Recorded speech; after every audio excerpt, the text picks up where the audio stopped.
Senator Alan, sinasabi niya, magkaroon muna kayo ng sapat na numero. And I think mangyayari ito during the special session. Di po ba, Attorney? Alam mo, Rod, kasi Oo. malinaw naman, ano? I mean, nasa saligang batas naman na the President can call a special session even at the request of either the Senate or the House, depende.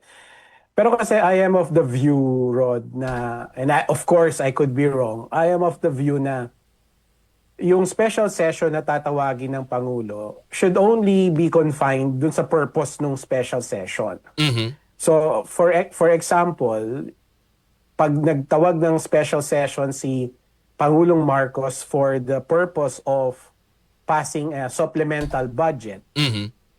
para dun sa nangyari sa Mindanao, no, yung earthquake, then ang tingin ko, and again, sa akin lang to, the Senate and the House can only act on that purpose, Oo.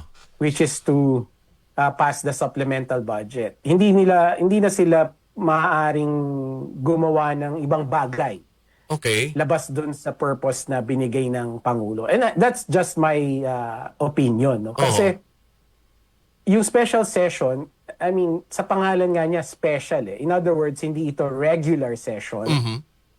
So, ang pwede lang gawin ng mga mambabatas is, ano nga ba yung purpose ng special session na nilagay ng Pangulo dun sa call niya. So, kung ako tatanungin mo, hindi nila pwedeng gamitin yon para isettle itong issue na to ng yung boboto Magkakaroon na ng sila boto ng numero. ng Senate President, no? Oo. Kasi unless of course kasama yon dun sa tawag ng Pangulo to settle other Oo. Yeah. urgent Okay. issues, no? Oo. Then Yun pa sana- that would be allowable. Yun pa sana ang next question ko. So,